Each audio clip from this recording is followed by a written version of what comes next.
Alright, mega love shout out mga kakabsat. Ito na, Cayetano Padilla, Aplaska considered suspect. Lakatay. Paktay kayo dito. Considered suspect si Cayetano, si Padilla sa Aplaska. Bakit? Sa escape ni Bato sa pagtakas. Lakata. Again, sa mga bagong pasok, huwag kalimutan mag-like and subscribe po, Absat. Ito na. Person of interest, itong si Cayetano, si Padilla at si Aplaska. Bakit nakatakas itong si Bato de la Rosa, mga Kabsat? Okay, Sir Bad, pasok. Buenos dias, damas y caballeros. We're back because we have a very important news development to relate to you.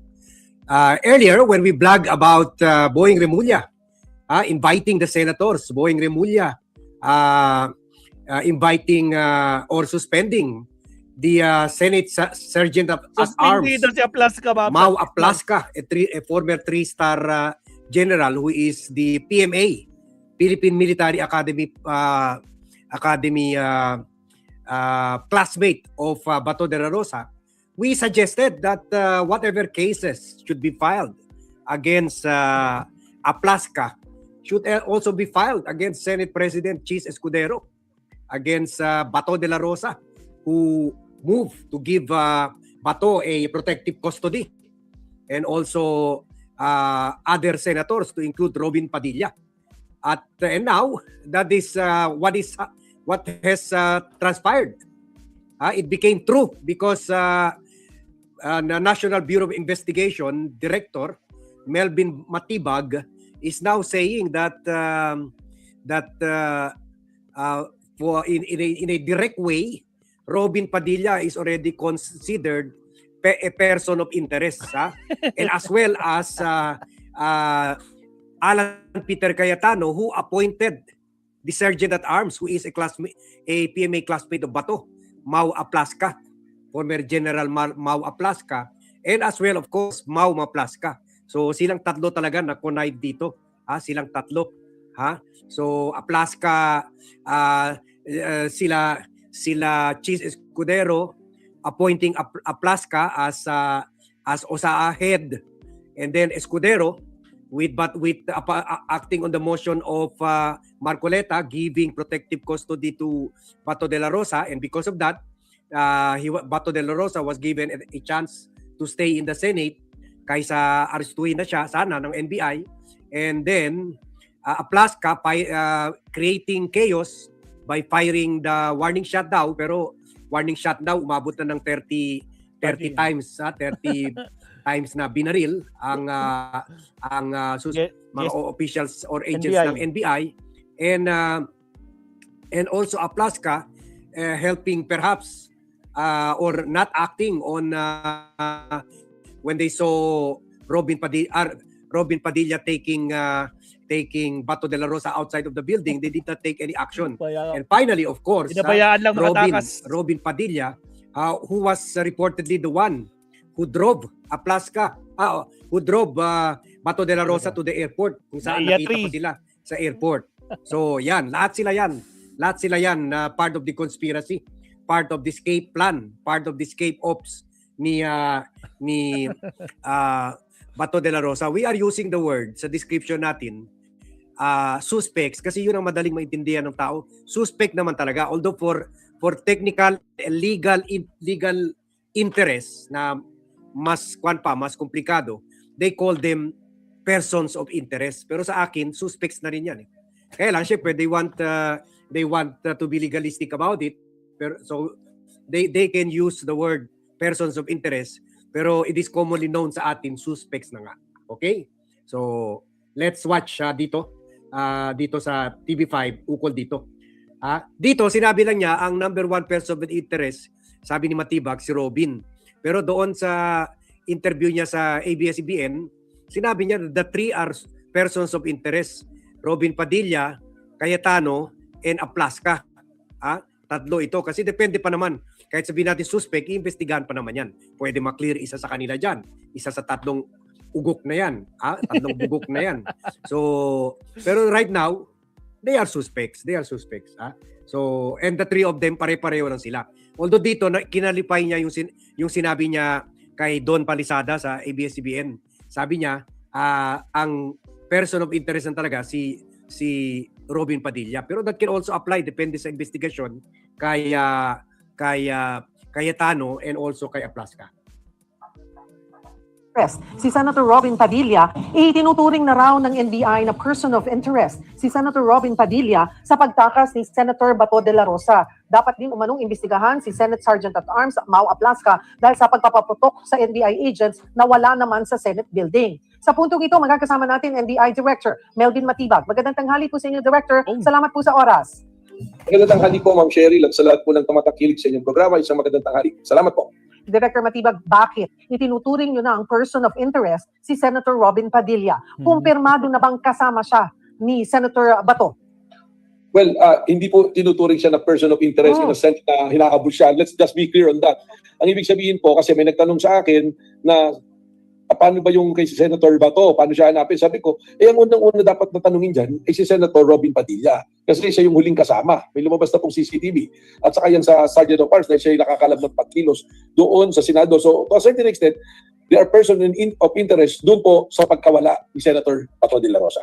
Maliban po kay Senator Robin Padilla and meron pa po ba kayong ibang tinitignan o dapat tingin nyong imbestigahan o tanungin kung nasaan ngayon or paano matitrace si Senator Bato, kung nasaan na siya ngayon? Well, unang-una na po si Senate President Alan Peter Cayetano kasi siya po ang Senate President, siya ang pinakang namumuno sa Senado at sila po yung nagsabi na ang protective custody ng Senado si Senator Bato. So, yung sabihin po niyan, they have the commitment to protect him, yung kanyang well-being, yung kanyang safety. At the same time, if a competent authority will need the presence of Senator Bato, sila rin po dapat yung maglalabas. Sapagkat sabi Senator Bato, kailangan pumunta sa Korte Suprema, kailangan pumunta sa ganitong ahensya dahil nag-commit kami at na kami ay nagbigay sa iyo ng protective Kumbaga, hindi naman cargo de consensya, parang responsibilidad nila. Tama, dapat lang. They promise to give protective custody to Bato and meaning hindi nila patatakasin si Bato at kung kailangan siya ng korte, let's say, meron siya petition sa korte, pagkatapos sabi ng korte, sige, mag-hearing tayo o ganito, ipipresenta siya sa korte, ganon. Tama. Or kung meron na siyang sumon sa kaso niya ng EJK sa PNP, papuntahin rin siya sa PNP, ganon. So, but the fact na inalaw mo, lumabas yan, kahit nandyan pa yung OSAA, andyan pa yung Sergeant at Arms, ibig sabihin na ikaw ang kwan dyan. Di ba? Kahit yung mga kinakasuhan rin yung mga Bucor officials na nagpapatakas ng mga criminal in exchange for money. So, ganun rin ang kaso dito. Pwede rin i-apply yung ganung klaseng prinsipyo. Responsibility nyo sana yun eh. Kaya iniwan sa inyo si Bato dahil you are presumed to be people of authority and respect. Mga senators kayo. Yung pala, kasama rin pala kayo sa escape plan ni Bato. Sa escape ops. custody order. Kasama po ba, para po doon, since a lawyer din po kayo, Attorney Matibag, pag sinabing protective custody, kasi yung sinasabi po ay hindi naman kailangan ng coordination or kailangan magpaalam, anytime he can leave the premises of ng Senate. Dahil kasama ba yung dapat sa responsibilidad pag sinabing protective custody na every move, every galaw ng pinoprotektahan nila ay dapat alam nila, nababantayan nila na monitor? Well, unang-una po kasi, wala naman kasing ang basihan sa batas sa legal, yung protective custody resolution po nila. Pero yun po yung nagbigay dahil sa amin sa NBI na hindi na namin siya hulihin noong Lunes dahil sinabi nga po nila na he will be under protective custody. Kaya nung nag-usap po kami, na sabi natin, i-honor natin yung kanila pong resolution na yon. Kumbaga po, harap-harap kami ron, si Senator Alan Peter Cayetano, lalaking usapan po yun. Na kumbaga, we honor it and it should be honored by both parties. Kaya yung po ligasyon na uhulihin namin siya nung nakaraang araw, hindi po totoo yan because lalaki po tayo kausap, we honor it, hindi po tayo papasok sa Senado. So iba po yung definition nila ng protective custody? Tama po. Hindi pwedeng hulihin pero pwedeng paalisin. Pwedeng patakasin. Ganun po yung nangyari. Pero sa totoo, sa tamang legal na term, ang protective custody ay Ay, wala nga po kasi sa kanila nang galing yan, pero doon sa paliwanag po at pag-iisip, ganun po. Ang pinakamalapit po nating halimbawa niyan, under the rules of court, yung release under own recognizance na tinatawag. Yung recognizance, meron pong isang tao o isang institusyon o isa sa community, kilalang tao, na yung pong akusado, i-release sa kanya ng walang piyansa, walang bil, hindi kukulong, pero itong tao na to, isa yung responsable pag kailangan ng korte. At sa mga anglada po, siya yung sasagot. Para po sa term ng pagkakautang, guarantor ka eh. You guarantee na pag kailangan dapat lalabas. Ganun po yung paliwanag ko po dyan. Garantor ka, kaya nga nasa custody ng Senado, Cayetano. Garantor ka na hindi tatakas. Kasi protektado nyo si Bato. Yun pala pwede palang umalis anytime na gustuhin ni Bato. Ay, Diyos ko po, Rudy. At ngayon, Responsibilidad Director mo. Matibag, ngayong wala na siya sa Senate Protective Custody, ibig sabihin po ba pwede na siyang arestuhin anytime, lalo't may valid ICC arrest warrant? O hihintayin pa rin ang magiging desisyon ng Korte Suprema? Well, sa legal practice po, and I know that this is what DOJ is doing in courtesy to the Supreme Court, hindi po kikilo siguro hanggat walang malinaw na pahayag po ang ating Korte Suprema. Kahit na po hindi nag-issue ng TRO, pero mapansin po natin sa timeline na binigay, 72 hours, nangangahulugan po ng Korte Suprema ay alam nila po na kailangan mag-issue kagad ng mabilisan na resolution at pinamabuti po ng Department of Justice, ng mga legal practitioner, na mas igalang at hintayin po ang magiging pronouncement po ng ating Korte Suprema. Hintayin ang Supreme Court kasi total na-file na yung sila Torion tsaka si Jimmy Bondoc. Pero ito mga kakabsat, tanong di ba nag-file din sila ng TRO kay Digong? More than 1 year na mga kakabsat. Hanggang ngayon wala pang resulta yung TRO kay Digong. Nandun na, nakakulong na tayo sisi. Wala pa yung TRO, wala pa silang desisyon. Di ba? What do you expect kay Bato? So meaning kapag nagbigay sila ng TRO kay Bato, di parang bakit hindi sila kumilos nung panahon ni PRRD? So magiging kwan yun. Ibig sabihin mali yung ginawa. Ay nako po. Kaya imposible. Hindi pwedeng ganon. So meaning kapag binigyan ng TRO itong si Bato, meaning mali yung ginawa ng gobyerno. Kasi bakit ganon? Nandun nga sa ICC. More than 1 year na hanggang ngayon wala pa ding TRO si Digong. Kaya I doubt hindi bibigyan ng TRO yan, 'di ba? Kulong talaga yan. Magsama sila ni Digong. So kung paninindigan po talaga ng ating pamahalaan na hihintayin ang desisyon ng Korte Suprema at kayo ay wala pa, so pwedeng gumalaw si Senator Bato ngayon ng normal. Hindi kailangang magtago, hindi kailangang tumakbo, or pwede siyang normal na kung gusto man niya mag-mall or umuwi ng kanyang bahay nang walang pangamba, na hindi siya nangangamba na dadamputin na lang siya anytime. Well, tama po yun, pero mas maiging akong gano'n dahil at least na-monitor po ng mga law enforcement kung nasaan lamang siya. Kasi nakita na po natin nung nabalita na may warrant, at totoo namang may warrant na pa noong November, 6 na buwan po siyang nawala at natago talaga. At bigla na lang sumulpot. Ano po? Ngayon, hinahanap si Senator Bato. May impormasyon na ho ba, may lead ba tayo kung saan siya posibleng naroon? Well, hindi pa po yan yung ating tinitingnan priority, but it will be andyan po sa ating ginagawa na tuloy-tuloy naman na monitoring. Kasi nga po, ang ano natin yan, ang ating tinitingnan ay yung kaso pa rin po sa Korte Suprema. Na alam naman natin, sa tingin natin, mabilis din po magpapagdesisyonan. Kaya po, yung period ng pag-file ng mga pleadings na kailangan ay mabilis po. Naglaho po si Senator Bato pagkatapos ng putukan sa Senado. May update na ho ba sa investigasyon na sa haka-hakang scripted ang gulo? Well, doon po sa angulo ng scripted, hindi po siguro ako yung magsasabi niyan. Although I've already made a pronouncement na yan ang sentimiento rin ng aming mga ahente sa NBI. Sa aming pong banda, kami po ay nakikiisa sa investigasyon. Katunayan, sa Lunes po, ang team po ng CIDG ng Philippine National Police ay magtutungo po sa aming tanggapan upang doon po ay magkaroon po ng pagtatanong at pag-iimbestiga doon po sa mga ahenteng nandoon po sa GSIS nung nangyari po yung putukan dyan po sa GSIS. Hiniling po ninyo na maimbestigahan si Senate Sergeant at Arms, Mawa Plasca. Ano yung mga issue na gusto nyo malinawan? Well, wala po hindi, pero kasama po dapat siya sa investigasyon. Kasi ang punot-dulo po ng putukan, yung pagpaputok niya eh. Tama. Kasi kung hindi naman po siya nagpaputok, wala naman po mangyayari na putukan. Unang-una, kung hindi po sila tumawid, pumasok doon sa pintuan, papunta doon po sa bridge, papunta ng GSIS, wala po mangyayari. Sila ang tumawid sa pintuan, papasok ng GSIS. Cayetano, yun ang under attack. GSIS ang na-under attack. Pag inatake mo yung pintuan, papasok sa GSIS, yun ang under attack. Diyos ko Lord. Kaya yung CCTV, itago nyo yan. Sino nagsabi? Itago nyo yan. Diyos ko Lord.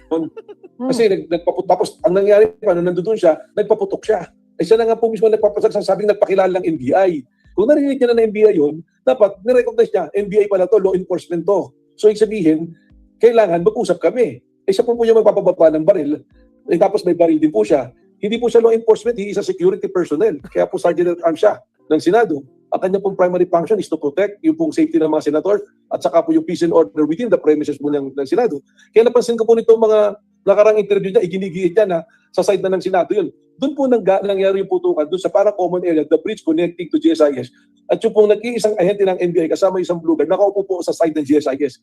Makikita niyo po yung pictures paglalabasan naman dyan. May dalawang monoblock sale doon kasi doon po nakaupo. So, kaya narinig niya naman, sinasabi niya, nasilip niya 2 hanggang 3 tao. Overpower niyo na po yun kung 2 o 3 tao lang yan. Kung totoo man po yung sinasabi niya na threaten sila kasi po, sa PNP manual po, ng rules of engagement, magwa-warning shot ka lang kung threaten ka na and yung superior yung pwersa nung harap mo. In this instance, baliktad po At saka hindi nga po sa law enforcement, so wala siyang right na magpuputok ng warning shot. Yun. Puntahan ko po yung coordination. Sinasabi niya po na it's so, I think yung nakita ko ay irresponsible sa inyong side na at least man lang ay nakipag-coordinate or pinaalam man lang na kayo pala yung nasa other side of the building. Well, ganito po yun. Hindi po ako dapat mag-coordinate sa kanya. Unang-una, hindi naman po kami papasok sa Senado Kung papasok po kami sa Senado, gaya nung nangyari nung Lunes, nag-coordinate kami kay General Rene. Pero ang nangyari po rito, kaya kami nandoon dahil meron pong request, may sulat po sa amin si GM Wig Veloso ng GSIS. Kaya nga po may kasamang blue guard doon dahil po sinisecure yung area. Malinaw naman po yun. Kanina po narinig ko yung interview ni Senator Ping Lacson kay Ted Pailon Pero din yung nililinis na na nakikita niya talaga yung NBI agent may kasamang blue guard. So securing the perimeter. Siya po dapat ang nakipag-coordinate. Una, kanino? Sabi niya may presence sa GSIS. Hindi po ba tama dapat tinawagan niya yung general manager ng GSIS o kaya po yun pong head ng security ng GSIS, si General Joel Balba, na class 88, siya po class 87 si General Mau. Pero ang original na klase po niya, class 88, kaklase po ni General Batoyan. So yun po yung unang. Pangalawa, paulit-ulit na sinasabi, umaga pa lang, marami na siya nakitang NBI. So ang sinasabi niya, hindi ako nag-coordinate. Kung nakita mo na palang ganun, hindi mo the prudent thing to do, tawagan mo nga si Atty. Matibag, bakit maraming NBI dito? Di po ba? So hindi niya po ginawa. Ngayon, binabalik niya sa akin, napupunta kami ng Senate nang walang coordination. Teka muna, I have a commitment na hindi kami papasok ng NBI. And that was proven by Senator Ping Lacson na nung nandoon siya, sinabi niya, nakausap niya na yung dinaanan na guard na NBI yung kasama. So dapat po yung coordination, siya yung tumawag dahil siya po yung may opportunity to call. At inimbitahan doon ng GSIS, yung presence namin doon is legitimate and legal. GSIS being the owner of the entire complex at ang Senado po ay nangungupahan lang, so we have every right to be there. Yung nangyari dyan, Ma'am Sherry. Okay. Director Matibag, gusto rin po namin humingi ng paglilinaw, nahihiwagaan din ng marami dito sa naarestong NBI volunteer driver kasunod ng putukan sa Senado. Ano po ba yung naging partisipasyon niya sa gulo? Isa ba siya sa nagpaputok ng baril? Bakit siya ang inaresto? At because he is a volunteer, ay nagbigay na po ba kayo ng directives or ikaw po mismo ay nagkaroon naman ng pagkakataon, binisita, chinek siya or maging yung misis niya? Kasi at the end of the day, during the time, parang kasama siya ng NBI or ng team ng NBI. Kahit na sabihin natin na hindi siya ahente at volunteer lamang siya. Actually, madali pong paliwanag yan. At yun naman po, step na pinapaliwanag ko. Ano po? Siya po kasama nung team na pumunta dyan. Pero siya, hindi, nung tinignan ko po, unang-una kong ginawa, chinek ko yung employment record at agents at confidential agents na inisyo namin, wala po yung pangalan niya doon. Kaya inalam ko po yung team, bakit may presensya nito, sino tong si Uragon na nahuli. At agad naman pong sinabi sa akin yung pangyayari na yung taong nagpaputok ng baril, na iwan niya yung kanyang tactical bag, yung 511 niya, nandoon po yung may naiwang magazine tsaka mga gambot, inutusan niya po itong si Uragon na bumalik doon at may mga text messages pa po sa blue card ng GSIS na pakitulungan para ma-retrieve yung naiwan na bag dahil pull out na po yung team ng NBI dahil sa nangyaring gulo. So kinukuha niya yung bag, inaresto siya at naaresto po siya hindi po sa Senado kundi sa GSIS premises po. Yun po yung malinaw dyan. So ngayon, ang pagkakaalam ko po, meron siyang handler na agent. Sa amin pong practice sa NBI, I was told na ang mga agent are allowed to have their force multiplier, yung po mga volunteer, saka yung assets na tinatawag, pero yung po, kumbaga sila yung may sagot doon, charge po sila roon, ano po. So kaya po meron kaming mga agent na meron po mga kasama ganyan. At hindi po siya nagpaputok ng baril. Tunayan po, pinarapin po siya ng SOCO, nung nahuli nga siya, at nasampahan na ng kaso sa Pasay, sa pagkakaalam ko, hindi po inattach yung result ng parapin test. So either negative yung result doon, o kung ano man rason, pero most likely negative dahil hindi naman po siya nagpaputok ng baril. So bakit pa rin siya inaresto? Well, dahil dun sa pagkuha po nung bag. At the very least, Ma'am Cheryl, as a lawyer, yung pagkuha ng bag na yun, pwedeng sabihin, tampering with evidence. Yun lang po yung pwedeng kaso niya. Pero all the other cases, medyo malabo na po siguro yun. But just the same, yung pong agent in charge sa kanya, yung hunting agent niya, will be the one to responsible, of course, in coordination po with the National Bureau of Investigation. So, as a lawyer, in no time, nakikita nyo na mapapawalang sala naman siya. Palagay ko po, kasi meron pong Memorandum Circular number 20 na nilabas ng DOJ, yung reasonable certainty of conviction. So palagay ko naman po mapapawalang sala na po. Director, sa gitna ng salungat na pahayag ng Senado sa nangyari, paano nyo sisiguruhin sa publiko na mananatiling patas ang investigasyon? Well, ang naging imbestiga po ngayon dito, CIDG, ang PLP po natin, and we will coordinate with them. In fact, sabi ko, I will make all the personalities na nandoon, kung ano yung kailangan nila available at pwede po nila tanungin lahat. Freely yung aming mga tao. Are you gonna do an independent investigation? Or talaga you're doing one? Apo. Meron na po kami, nakapag-imbestiga na kami, pero it's still ongoing. Meron na kami mga initial findings. At I'd just like to tell you, Ma'am Cheryl, na following morning, 8 o'clock po, hindi ko talaga pinauwi yung mga yan, yung team na yan, hanggang hindi na kompleto yung spot report. So I have the copy of the spot report. Nasa akin po. And also, like, para kompleto din yung report, lahat ng copies that were given copies of the CCTV on both buildings na lang siguro, GSIS and Senate, at kompleto naman po lahat. Nagre-request pa lang po kami at sana nga po bigyan kami ng kopya po ng mga CCTV po. Maraming pong salamat for making time, NBI Director Melvin Matibag. Sabi ni Menchu Yamamoto, Servatso, Mary Bogus. Tagnay po sa hiling ni Senator Ay ni Marco. So many bogus loopholes in this stage chaos. What makes me mad is this 13 senators are putting the blame on the NBI when it's the total opposite. Your question answers the question of Cheryl Cosim. Bakit inaresto pa yung NBI na samantala andun naman siya nagbabantay sa, di ba, dikit yung Senate at GSIS office, di ba, sabi ko sa inyo. So andun lang siya nagbabantay doon sa dikit nung binaril sila or nag-warning shot. At iniwan niya yung bag niya dahil sa warning shot. Pero kahit bumalik siya doon sa area na ng GSIS, inaresto pa rin siya. Bakit inaresto siya? For media purposes, Menchu. For media purposes, yun ang ginagawa ng Senado. Nililin lang tayo. Yung mga media operator nila, yung mga bayaran DDS vlogger, binabaliktad ng issue. Kaya mag-ingat tayo dyan. Kasi nangyari dyan, ang binantayan lang, nilagyan lang ng NBI agents sa request ng general manager ng GSIS, nilagyan ng agent dyan sa GSIS premise kasi parang natunugan na nila. Posible gagawin escape route yan ni Bato de la Rosa. Yun nga, ginawa. Hindi alam natin kung diyan pa rin sila dumaan sa likod ng Senado or sa parking na kasama si Robin Padilla. So yan ang kwan diyan. It's kaya nga busy tayo with the BAT team. Busy tayo dahil we want to counter, Menchu, all these counter ops, propaganda ops, paid PR ops ng mga DDS senators, DDS, sila Sara, mga PR ni Bato, lahat kasama na sila. So yan, mamaya we'll be giving you Right, salamat Sir Bad. Mga kabsat, naka-live ang DOJ ngayon. Pasukin nga natin yung DOJ. Naka-live sila ngayon.